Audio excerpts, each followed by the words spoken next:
Board exams में आसान marks क्यों खोना? बिल्कुल नहीं। ई पढ़ाई के 3 मार्क्स पक्के सीरीज में फिर से वेलकम है।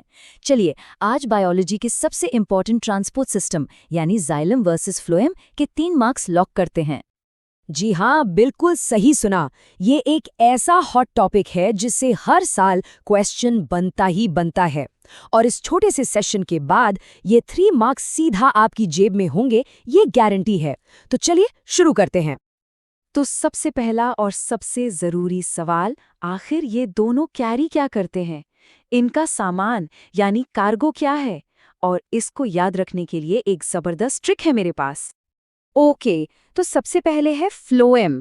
ध्यान से सुनिए, इसके नाम में ही इसका पूरा राज छिपा है। देखिए, पीएच से फ्लोएम, और पीएच का साउंड कैसा है? बिल्कुल फ जैसा। और एफ से होता है फूड यानी भोजन।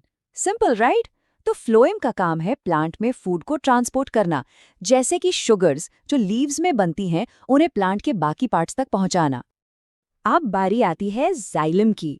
तो जाइलम का जाय साउंड करता है ज जैसा, और ज से क्या याद आता है? बिल्कुल सही, जल। तो जाइलम का काम है जल यानी पानी और मिनरल्स को जड़ों से ऊपर पूरे प्लांट तक ले जाना। हो गया ना याद एकदम आसानी से? चलिए, पॉइंट 1 तो क्लियर हो गया। अब आते हैं दूसरे पॉइंट पर। इनका हाईवे कैसा है, मतलब ट्रांसपोर्ट की डायरेक्शन क्या है? ये 1 वे ट्रैफिक है या 2 वे? ऐसे सोचिए, जाइलम एक रॉकेट की तरह है। रॉकेट का काम क्या है? हमेशा एक ही डायरेक्शन में जाना, सीधा ऊपर। बस जाइलम भी पानी को जड़ों से सिर्फ ऊपर की तरफ ले जाता है। और फ्लोएम वो एक लिफ्ट जैसा है, जरूरत के हिसाब से ऊपर भी जाता है और नीचे भी। तो इसका मतलब क्या हुआ?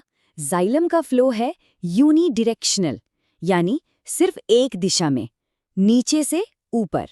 जबकि फ्लोएम का फ्लो है बाई डिरेक्शनल, क्योंकि फूड को कभी स्टोर करने के लिए नीचे जड़ों में भेजना पड़ता है, तो कभी एनर्जी के लिए ऊपर फूलों और फलों तक। ओके, अब आते हैं हमारे तीसरे और फाइनल डिफरेंस पर। ये दोनों काम करती कैसे हैं? इनका इंजन क्या है?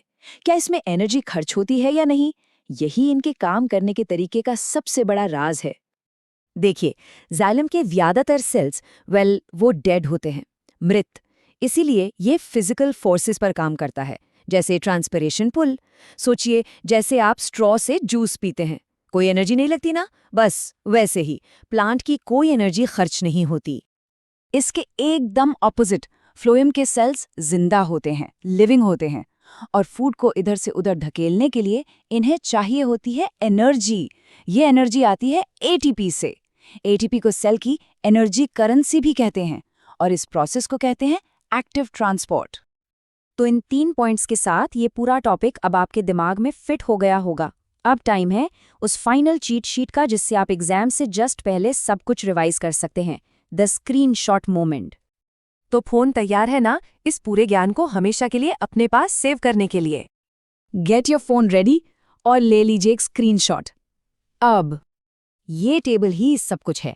फंक्शन जल वर्सेस भोजन, डायरेक्शन 1 वे वर्सेस 2 वे, और मैकेनिज्म फिजिकल फोर्स यानी no energy versus active transport यानी एटीपी का यूज।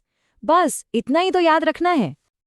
और बस हो गया। जैसा शुरू में वादा किया था, आपके 3 मार्क्स अब पूरी तरह से लॉक्ड हैं। अब जब ये सवाल एग्जाम में आएगा ना, तो पूरे कॉन्फिडेंस के साथ इसका जवाब लिख पाएंगे। जाने से पहले एक छोटा सा सवाल, जरा सोचिए, किसे चलाने में ज्यादा एनर्जी लगेगी, एक 1 वे रॉकेट को या एक 2 वे एलिवेटर को? इसका जवाब आपको जाइलम और फ्लोएम के मैकेनिज्म को हमेशा के लिए याद रखने में हेल्प करेगा। ये थी ई पढ़ाई की एक खास प्रस्तुति powered by brain booster academy. अगली बार हम केमिस्ट्री के एक और important topic calcination versus roasting पर बात करेंगे।